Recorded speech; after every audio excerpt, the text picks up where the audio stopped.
The Life Story of Gotama Buddha. Chapter-8. Beggar Brahmas was the chief of the first Rama higher gods. He was of the view that his realm was the highest, and that he himself and his realms were everlasting, not knowing that there were highest realms about his own. The Blessed Ones visited the Brahma world, and the ministers and assemblies of highest gods pointed out to Beggar Brahma. Their realms are the highest gods about yours. The whole Brahma's world highest god, including your realms, is not permanent. Then the Blessed Ones continued his discourse to Beggar Brahmas by saying, I know how you have come into being and what your power are, but there are highest gods superior to you in status and power. Finding that all his views were wrong, Beggar wished to show his own powers and said, I will make myself invisible. He made several attempts to become invisible, but without success. Then the Blessed One said, Now I will show you that I can make myself invisible. And instantly the Buddha disappears from you, and preached to him a sermon one remaining invisible. Angulimala was the son of the king's chaplain of the Saudi city, and a student of the Takasila University.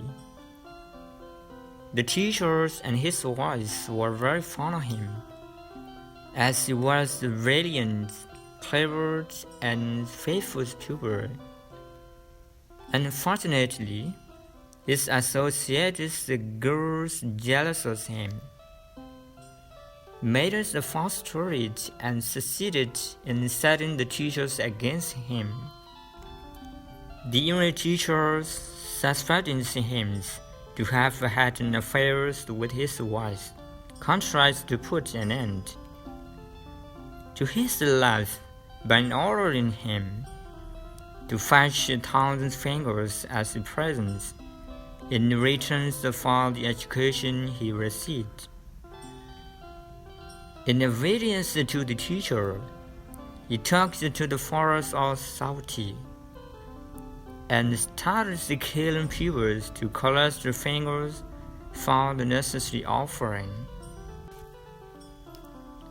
Later, he wrote a calendar of these fingers to ascertain the number, hence the name Angulimala. When he had collected 999 fingers and was ready to complete the numbers, he chased his own mothers, who came out to Athens to desist from killing. The Buddha saw this in advance and appears on the seas to prevent him from killing his mother. He chased the Buddhas to kill him, but could not overtake him on account of his supernatural power. He was eventually converted to the noble doctrine of the Buddha and was admitted into the order. There dwelt in Saudi city a female ascetic called Saint Samana Uyghur, who was as pretty as a goddess. The hard-eager teachers, who did not get enough ends, and were envious of the Buddhists, attempted to destroy his reputation by setting her to make a false accusation against him. He wrapped scaled shawls around her and pretended to pay visits to the Buddhas at Gotama Monastery at nightfall.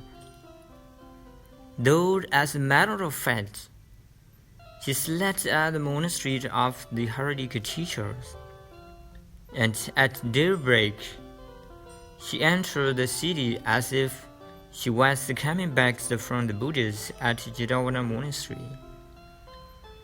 In this way, she caused doves to rise and the minds of the devotees, returning in the evenings from the monastery, after hearing the summons from the Buddha, and those who were going there early in the morning to pay their respects to the Buddha.